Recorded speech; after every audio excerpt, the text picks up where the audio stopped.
वन्दे मातरम् सुजलां सुफलां।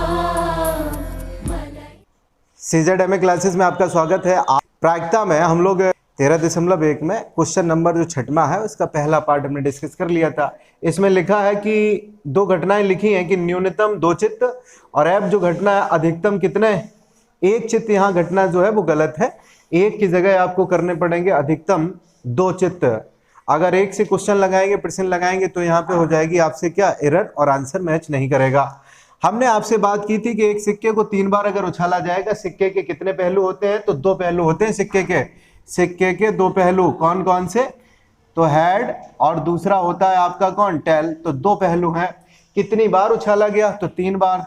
प्रतिदर्श समष्टि अगर बात करें तो कितनी रही, तो प्रतिदर्श जो समष्टि है वो हमारी रही कितनी, 8 रही। और लिखने का तरीका क्या होता है, हमने आपको बताया था सिक्के को 3 बार उछालने पर प्रतिदर्श समष्टि क्या होगी। तो हमने आपको बताया था एच बराबर आपको लिखना पड़ेगा एच। बस एक को याद रख लीजिए, इसके बाद में हम सभी को बड़े आसानी के साथ लिख जाएंगे। कैसे, तो हेड 3 जगह हो सकता है, तीनों बार क्या आ जाए, हेड आ जाए। इसके बाद में इस हेड को हटा दीजिए, इसके स्थान पे आप टेल करिए। हमने कर दिया यहाँ टेल। अब टेल की कंडीशन 2 जगह और मूव कर सकती है। कौन कौन वो जगह है, एक जगह यहाँ टेल करेंगे और एक जगह यहाँ टेल करेंगे। तो इसके बाद में हम लिखेंगे एच और इस एच के स्थान पे टी, हेड को मूव करिए और फिर से यहाँ हेड टेल। अब अपनी पोजीशन फिर से बदलेगा, यहाँ पहुंच जाएगा। जब पहुंचेगा तो ये बनेगा टी एच। 4 जब आपने लिख लिए, बाकी के जो 4 हैं वो बड़ी आसानी के साथ लिख जाएंगे। हेड के स्थान पर टेल लिखिए और टेल के स्थान पे हेड लिखिए। मतलब ये यहाँ टी कर दीजिए। हेड के स्थान पे टेल और टी के स्थान पे एच। इसके बाद में एच के स्थान पे टी और टी के स्थान पे एच के स्थान पे टी की जगह एच और एच की जगह टी हम लोग क्या करेंगे, लिखेंगे। इतनी बातें हमने प्रतिदर्श समष्टि के अंदर लिख ली। अब हमसे जो घटनाएं दे रखी हैं, उन घटनाओं को हम लोग लिख लेंगे। पहली घटना जो ई है, इस पे लिखा है न्यूनतम 2 चित्त। तो यहाँ घटना जो ई है न्यूनतम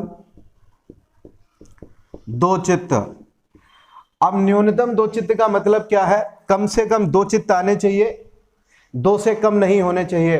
तो इसे हम कुछ बैंकिंग के क्वेश्चन की तरह समझते हैं। हम कहते हैं कि अपनी बैंक में आप न्यूनतम 1000 रुपये जमा कराइए। न्यूनतम 1000 रुपये अपनी बैंक में आप जमा कराइए। इसका मतलब ये हुआ कि 1000 से अगर कम बैलेंस होगा तो बैंक एक्सेप्ट नहीं करेगी। हम कहते हैं कि 1000 रुपये अगर न्यूनतम आपकी बैंक में है तो किसी भी प्रकार का कोई भी टैक्स आप पे नहीं लगेगा, रुपए बैंक नहीं काटेगी। अगर 1000 से कम है तो रुपए काट लिए जाएंगे। अगर ऐसा बैंक का रूल है तब होगा क्या, 1000 अगर है तब नहीं काटेगा बैंक, और 1000 से अगर कम रहे तो वो काट लेगा। मतलब ये घटना मान्य नहीं होगी। इसके बाद में 1000 से अगर ज़्यादा है, 2000 है, 3000 है, 4000 है, 5000 है, तब बैंक क्यों आपसे काटेगा पैसे। उसने कहा कि कम से कम 1000 बैंक में रखिए। इसका मतलब आप 2000 भी रख सकते हैं, 4000 भी रख सकते हैं। 1000 से सभी वैल्यू जो बड़ी हैं उन सबको आप इसमें मानेंगे। तो यही यहाँ काम करना है कि न्यूनतम 2 चित्त का मतलब कम से कम आप 2 चित्त जरूर रखें। 2 से ज़्यादा अगर चित्त है तो वो भी मान होगा। जैसे 1000 न्यूनतम है, इसमें 1000 से ज़्यादा रुपए हम लोग डिपॉजिट कर सकते हैं। उसी प्रकार से आपके पास में 2 तो होने चाहिए, हेड चित्त होने चाहिए। लेकिन अगर 2 से भी ज़्यादा अगर हेड है तो वो भी घटना आपको इसमें सम्मिलित करनी पड़ेगी। तो हम लिखेंगे पी ई, जो पी ई का मान होगा वो क्या होगा, तो आप बताइए। ट्रिपल एच चलेगा, बिल्कुल चलेगा। 2 चाहिए कम से कम, 2 से ज़्यादा है वो इंक्लूड आपको करना पड़ेगा। तो एच, इसके बाद में ये एच टी, ये भी चलेगा। यहाँ देख रहे हैं एच टी एच, ये भी चलेगा। और इसके बाद में टी एच एच भी चलेगा। बाकी के टेल टेल टेल नहीं, इसमें तो एक भी हेड नहीं है, यहाँ एक है, यहाँ भी एक है हेड, यहाँ भी एक है, इसलिए बाकी के एक भी इसमें कंसीडर नहीं किए जाएंगे, नहीं सम्मिलित किए जाएंगे। अब इसमें कंफ्यूजन ये हो सकती है कि आप कहें कि आपने ये हेड हेड ले लिया पहली और दूसरी पोजीशन पे, पहली और तीसरी पोजीशन पे यहाँ ले लिया, तो उस प्रश्न में कहीं नहीं कहा गया है कि आप पहली दूसरी पोजीशन पे या दूसरी तीसरी पोजीशन पे हेड हेड लेंगे। उसने कहीं ऐसा मेंशन नहीं किया है, उसने सिर्फ ये कहा है कि आपको कम से कम 2 हेड लेनी चाहिए, चाहे वो पहली तीसरी पोजीशन पे हो, दूसरी तीसरी पे हो या पहली दूसरी पे हो, ये हमको मान के चलना है। इसके बाद में इसको लिखने का जो हमारा तरीका रहेगा वो हम लोग देख लें। ई जो होगा कितना है, 4 रहा। अब ये 4 रहा कितने में से, तो प्रतिदर्श समष्टि आपका कितना है, 8 है। 4/8 मतलब इसका आंसर क्या होगा, 1/2 होगा। अब इसके बाद में जो घटना हमारी एफ है, उस घटना एफ को हम लोग देख लेते हैं कि घटना आखिरकार हमारी जो एफ लिखी है वो कितनी है। तो घटना नंबर एफ ये लिख रहा है कि अधिकतम 2 चित्त, 2 से ज्यादा नहीं, 2 ही चित्त होने चाहिए। तो पहले बैंक के प्रश्न से हम इसको समझ लेते हैं। अधिकतम 2 चित्त का मतलब क्या रहा। हम कहते हैं कि अधिकतम आप अपनी बैंक में, अधिकतम अपनी बैंक में 1000 रुपए जमा कर सकते हैं। इसका मतलब यह हुआ कि 1000 से ज्यादा वाला जो पैसा होगा उसे बैंक एक्सेप्ट नहीं करेगा। मतलब यह कि 2 चित्त से अगर ज्यादा है तो वो एक्सेप्ट नहीं किया जाएगा। लेकिन यहां आपको यह समझना पड़ेगा, कोई कह दे कि मैं 500 रुपए जमा करूंगा बैंक के अंदर, तो इसका मतलब 500 रुपए बैंक एक्सेप्ट कर लेगा, जमा कर लेगा। कोई कह दे कि मेरा 0 बैलेंस का खाता है, तो वो भी हमारा एक्सेप्ट होगा। उसका कारण क्या है, उसका कारण ये है कि वो कह रहा है कि 1000 से ज्यादा नहीं होने चाहिए। 1000 से जितनी भी वैल्यूज हैं, 1000 से जितनी भी वैल्यूज हैं वो सभी इसमें एक्सेप्ट की जाएंगी, और लेकिन 1000 से कोई भी वैल्यू अगर ज्यादा है वो एक्सेप्ट नहीं की जाएगी। उसने कहा कि अधिकतम 2 चित्त, अगर अधिकतम 2 चित्त, इसका मतलब ये हुआ कि पीएफ का जो मान होगा वो कुछ ऐसे रहेगा कि 2 से ज्यादा चित्त हमें नहीं लेने हैं। तो यहाँ जो ट्रिपल एच है इसको आपको काटना पड़ेगा, 2 से ज्यादा है ना चित्त, यहाँ 3 है, इसलिए इसको हटा दीजिए। 2 से ज्यादा नहीं होने चाहिए, इसका मतलब HST इंक्लूड करना पड़ेगा। आप लिखेंगे HST, इसके बाद में HTH, इसके बाद में THH, इसके बाद में लिखा है TTT। क्या ये होगा? यस होगा। उसने कहा कि अधिकतम 1000 रुपए, अगर बैंक से समझें अधिकतम 1000 रुपए, इसका मतलब अगर आपका 0 बैलेंस का खाता है, कोई भी बैंक में जमा नहीं है, तब भी आपका खाता रन करता रहेगा। इसी प्रकार से हमें समझना है, एक भी यहाँ हेड नहीं है तब भी ये चलेगा अधिकतम के केस में। अधिकतम 2 चित्त, इसका मतलब न्यूनतम कितने भी हों वो सभी इसके अंदर कंसीडर करने पड़ेंगे, आपको लिखने पड़ेंगे। ठीक है, हो गया काम। इसके बाद में TTH, इधर लिख रहा है THT और HTT, मतलब 7 जो कंडीशन है वो हमको लिखनी पड़ेंगे ट्रिपल एच को हटाकर। तो इसका जो आंसर रहेगा पीएफ का, जो आंसर हमारा रहेगा वो ये रहेगा, पीएफ इक्वल टू 7/8 हो गया। आपको निकालना क्या है, तो हमें पता है PE/F हमें यहाँ पे ज्ञात करना है। E/F निकालना है तो इंटरसेक्शन भी जरूरी है। तो इंटरसेक्शन को देख लेते हैं कि आखिरकार इसका इंटरसेक्शन क्या रहेगा। इंटरसेक्शन इसका होगा PE इंटरसेक्शन F। तो आप देख रहे हैं कि 4 चीजें, यहाँ 4 चीजें ई में लिखी हैं और एफ में आपकी 7 चीजें लिखी हैं। तो इनमें से कॉमन कौन है, तो ये कॉमन रहे 3, ये तो नहीं है एफ वाली घटना में, ये कहाँ है, ट्रिपल एच है नहीं। तो इसका मतलब डायरेक्ट हम कर देते हैं 3/8 हो जाएगा, 3/8। अब यहाँ जो हमें रिक्वायर्ड है, जो हमें जरूरत है PE/F की, वो हम लोग लिखेंगे, क्या होगी, PE इंटरसेक्शन F बटे में क्या, आप जानते हैं PF लिखना पड़ेगा। अब PF हमने लिख दिया। PE इंटरसेक्शन F का मान 3/8 है, 3/8 हो गया।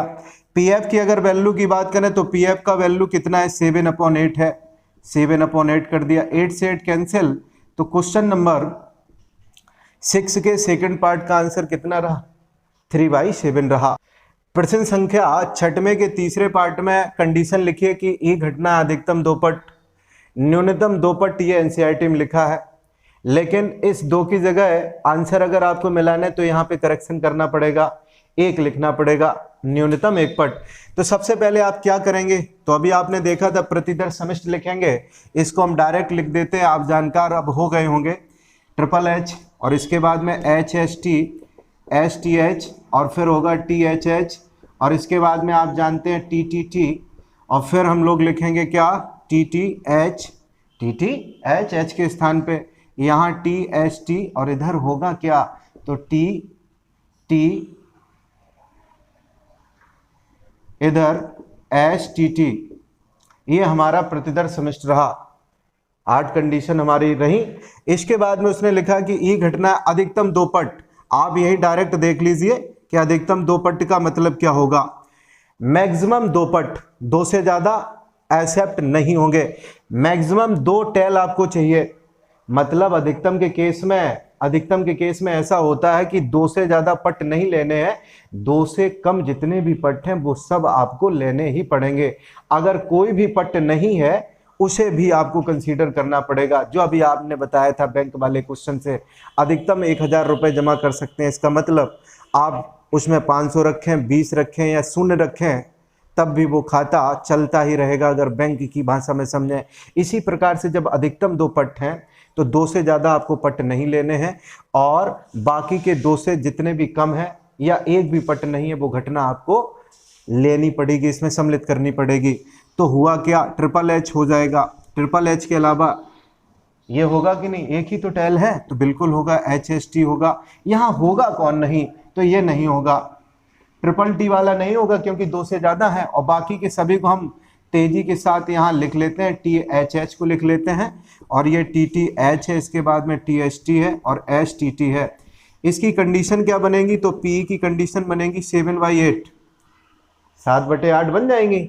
अब उसने लिखा है कि ऐप जो घटना है, ऐप घटना को हम देख लेते हैं, 7 ये रहा, तो प्रतिदर समिष्ट कितना था, 8 बटे में लिख देते हैं 8। अब जो हमारी घटना एफ है, न्यूनतम 1 पट। न्यूनतम 1 पट का क्या मतलब है, कम से कम 1 पट तो होना चाहिए, 1 पट तो होना चाहिए। 1 से ज्यादा जितने भी पट हैं वो भी इंक्लूड किए जाएंगे। कोई कह दे कि न्यूनतम 1000 रुपये बैंक में होने चाहिए, अगर 1000 से ज्यादा भी रुपया है तो वो खाता आपका चलता रहेगा। उसी प्रकार से न्यूनतम 1 पट की अगर बात करें तो कम से कम 1 पट होना चाहिए। तो ट्रिपल एच होगा क्या, नहीं होगा, आपको नहीं मानना है तो ट्रिपल एच नहीं होगा। न्यूनतम 1 पट चाहिए तो यहाँ 1 पट है, यहाँ भी 1 पट है, तो आप लिखते जाइए एच एच टी, इसके बाद में एच टी एच, यहाँ 1 पट है टी एच एच, इसके बाद में ये न्यूनतम 1 पट। तो अब की बार इसको मानना पड़ेगा, लेना पड़ेगा, सम्मिलित करना पड़ेगा। न्यूनतम 1 पट का मतलब 1 से ज़्यादा अगर पट हैं वो सभी आपको लेने पड़ेंगे। इसके बाद में ये भी आपको लेना पड़ेगा, टी टी एच, यहाँ टी एच टी और इसके बाद में एच टी टी भी हमको लेना पड़ेगा। ये आपकी कंडीशन कितनी रही, तो ये आपकी कंडीशन फिर से कितनी रही, 7 रही। अगर आप पीएफ अगर निकालना चाहते हैं तो पीएफ हम यहाँ पे देख, जो मान होगा वो 7/8 रहेगा। अब 7/8 हमने लिख लिया। आप जानते हैं ई अपॉन अगर एफ चाहिए तो इसका मतलब आपको इंटरसेक्शन लेना पड़ेगा, ई इंटरसेक्शन आपको लेना पड़ेगा एफ। कॉमन क्या है, आखिरकार कॉमन क्या है इनमें, तो कॉमन तो सभी चीजें हैं सिवाय एक के। कौन सिवाय एक के, तो यहाँ ट्रिपल एच है, यहाँ कौन है, ट्रिपल एच है, तो ट्रिपल एच यहाँ से नहीं लेना पड़ेगा। यहाँ ट्रिपल टी, ये इन दोनों में सम्मिलित नहीं है। बाकी एच एच टी यहाँ भी है, यहाँ भी है, H T H, T H H, T T H और बाकी की सभी है। इसका मतलब 3 और 3 6 आपकी कंडीशन दोनों में कॉमन है, ई और एफ घटना में। जब दोनों में अगर कॉमन है इसका मतलब क्या हुआ, इसका मतलब ये हुआ कि यहाँ 6 लिखना पड़ेगा, अपॉन में कितना, तो आपकी समष्टि कितनी है, 8 है, तो 8 लिखना पड़ेगा। यहाँ कैलकुलेशन करेंगे, 2 3 6 2 चौको 8, यानी कि 3/4 ये वैल्यू आ जाएगी। अब आपके सामने सिर्फ और सिर्फ एक ही कंडीशन बची है कि किसी भी प्रकार से पी ई अपॉन एफ लीजिए। पी ई बाई एफ क्या रहेगा, तो ये क्या रहेगा, रहेगा ये P E intersection F upon P F. लिख लिया। ई इंटरसेक्शन एफ का जो मान है वो कितना है, 3/4 है और पी एफ की जो वैल्यू है वो है 7/8 लिख दी हमने। 4 से कैलकुलेशन करिए, 4 दूना 8 हो गया, 2 कहाँ जाएंगे तो 2 ऊपर जाएंगे, इसका मतलब आंसर होगा 6/7। ये हमारा PE/F का आंसर रहा। क्वेश्चन नंबर 6 का थर्ड समाप्त हुआ। क्वेश्चन नंबर जो 7वां है, 7वें प्रश्न में लिखा है कि 2 सिक्कों को एक बार उछाला गया। 2 सिक्कों को कितनी बार उछाला गया? एक बार उछाला गया। घटना ई दे रखी कि एक सिक्के पर पट प्रकट होता है और एफ घटना एक सिक्के पर चित्त प्रकट होता है। अब जब 2 सिक्के हैं और इनको उछाला एक बार जाता है, लिखना पड़ेगा प्रतिदर्श समिष्ट आपकी कितनी होगी? प्रतिदर्श समिष्ट आपकी कितनी होगी? 4। देखिए क्या आप यहाँ लिखेंगे, हल में वही बात लिखेंगे, 2 सिक्कों को एक बार उछालने पर, 2 सिक्कों को एक बार उछालने पर प्रतिदर्श समिष्ट जो हमने आपको लिख के दिखाया था क्वेश्चन नंबर 6 में। यहाँ ऐसा आप देख लीजिए, हो सकता है पहले सिक्के पर और दूसरे सिक्के पर हेड हेड आ जाए, हेड हेड आ जाए, ऐसा हो सकता है, पहले पे हेड दूसरे पर हेड। अब हमने आपसे एक और बात कही थी कि इस हेड को अब आप बदलिए, आप बदलिए, कैसे बदलेंगे? तो HT क्या लिखेंगे आप? HT लिखेंगे। अब T की जो पोजीशन है, जो T की पोजीशन है वो अब जा कहाँ सकती है? यहाँ इस हेड के पास में, तो इस जगह आप लिखेंगे TH। आपने TH लिख दिया। इसके बाद में ये भी हो सकता है कि इस हेड हेड के स्थान पर बाकी दोनों जगह हमें क्या करना पड़े? टेल टेल करना पड़े। तो इसका मतलब आपके पास जो प्रतिदर्श समिष्ट है कितना रहेगा? 4 रहेगा मैक्सिमम। घटना जो ई लिखी है, जो घटना ई है उसने लिखा है एक सिक्के पर पट प्रकट होता है, एक सिक्के पर पट। तो आप कितनी कंसीडरिंग करेंगे, कितनी चीजों को यहाँ लेंगे? पट का मतलब होता है टेल, एक सिक्के पर पट होना चाहिए। तो आपकी घटना HH वाली नहीं होगी, दोनों पर चित्त है, ये दोनों पर पट है, एक पर उसने कहा, इसका मतलब ना तो TT और ना HH। यहाँ 2 चीजें होंगी, पहली HT और दूसरी कौन? TH होगी। इसका मतलब यह हुआ कि PE का जो मान होगा कितना हो जाएगा? तो 2 चीजें यहाँ आई, कितने में से? तो ये 4 है। अधिकतम कितनी संभावनाएं हो सकती हैं? 4 संभावनाएं अधिकतम जो होती हैं उसको नीचे लिखा जाता है। तो इसका जो आंसर होगा 1/2 हो गया घटना ई का। अब एफ घटना की अगर बात करें तो एफ घटना लिखा है कि एक सिक्के पर चित्त प्रकट होता है, एक पर हेड होना चाहिए, ये तो दोनों पर हेड है, यहाँ दोनों पर टेल है, इसका मतलब यही होगा HT और TH। यहाँ भी आपको लिखना पड़ेगा, तो यहाँ हम लोग लिखेंगे HT और TH। PF का जो मान होगा वो कंडीशन कितनी है आपकी? 2 है। कितने में से? तो 4 में से। तो आंसर इसका क्या होगा? 1/2। इसके बाद में E/F निकालना है। हमने आपसे कहा था क्वेश्चन नंबर 6 से लेकर 9 तक E/F ही आपको फाइंड करना है। तो जो हमें फाइंड करना है E/F फाइंड करना है, इसके आगे क्वेश्चन मार्क है। तो E/F जब निकालेंगे तो आपको इंटरसेक्शन चाहिए। इंटरसेक्शन क्या होगा? तो इन दोनों में कॉमन, E और F में, तो इन दोनों में कॉमन आपने देखा कि दोनों वही कंडीशन है, वही कंडीशन है। तो PE/F क्या होगा? HT और TH लिख दिया हमने। इसके बाद में PE इंटरसेक्शन F अगर आपको चाहिए तो आपको वही आंसर लिखना पड़ेगा जो हम लिख रहे हैं बार बार, यानी कि 2 कंडीशन कितने में से? 4 में से। तो आंसर आपका होगा 1/2। अब E/F अगर आपको चाहिए तो E/F में कुछ नहीं करना है, PE/F में हमको लिखना पड़ेगा PE इंटरसेक्शन F अपॉन क्या? PF, ये हमको लिखना पड़ेगा। अब E इंटरसेक्शन जो F का जो मान है वो आपका 1/2 है, PF का मान है ये भी 1/2 है, तो 2 से 2 हो जाएगा कैंसिल। आपका आंसर कितना हो जाएगा? 1। ये हमारा प्रश्न संख्या 7 के फर्स्ट का आंसर रहा। क्वेश्चन नंबर 7 के सेकंड में वही है, 2 सिक्कों को एक बार उछाला गया लेकिन घटनाएं हमारी बदल गई हैं। इसमें लिखा है कोई पट प्रकट नहीं होता है और कोई चित्त प्रकट नहीं होता है। एस वही रहेगा, प्रतिदर्श जो समिष्ट है वो वही रहेगा जो हमने पहले किया था। कोई पट प्रकट नहीं होता, इसका मतलब P जब आप निकालेंगे कोई नहीं होता है पट, तो इसका मतलब ना तो ये कंडीशन, ना ये कंडीशन टेल वाली, ना ये कंडीशन, कोई जब नहीं है पट, इसका मतलब दोनों जगह आपके हेड ही हेड आए। तो यहाँ पे आपको लिखना पड़ेगा HH। लिख दिया। और इसके बाद में जो आपका पीई रहेगा उसका मान क्या रहेगा, 1/4 रहेगा। इसके बाद में एफ घटना जो है, एफ घटना हम लोग लिख लेते हैं, क्या रहेगी। एफ घटना में अगर हम देखें तो लिख रहा है कि कोई चित्त नहीं, यानी कि किसी भी प्रकार से एक भी चित्त एक्सेप्ट नहीं है, ना पहले पे ना दूसरे पे, ना पहले सिक्के पे ना दूसरे सिक्के पे। हेड हेड वाले जितने वो सभी आपके काट दिए जाएंगे। अब यहाँ बचेगा कौन, तो टेल बचेगा। जब टेल बचेगा तो पी एफ जो आपका रहेगा 1/4। आपसे पी ई अपॉन एफ पूछा गया है, पी ई अपॉन अगर एफ पूछा गया है तो आप ये बताइए इंटरसेक्शन चाहिए कि नहीं चाहिए, चाहिए ना। अब इसमें से कोई कॉमन तो है नहीं दोनों में, यहाँ एच एच है, यहाँ टी टी है, कॉमन आपका है नहीं। इसका मतलब ये रहा कि यहाँ आपको लिखना पड़ेगा फाई का मतलब होता है रिक्त का मतलब कुछ नहीं, खाली है। तो जब आप पी ई अपॉन एफ निकालेंगे तो आपको फॉर्मूला लिखना पड़ेगा P E intersection F upon में क्या, पी एफ। आप अभी जान पाए कि ई इंटरसेक्शन एफ खाली है, रिक्त है, तो इसका मतलब यहाँ शून्य रखिए। कितना रखिए, शून्य रखिए। जब आप शून्य रखेंगे, एफ का कुछ भी मान क्यों ही ना रहे, चाहे कोई मान रहे पी एफ का, कोई फर्क नहीं पड़ता, आंसर 0 आएगा। तो क्वेश्चन नंबर 7 के सेकंड का आंसर शून्य।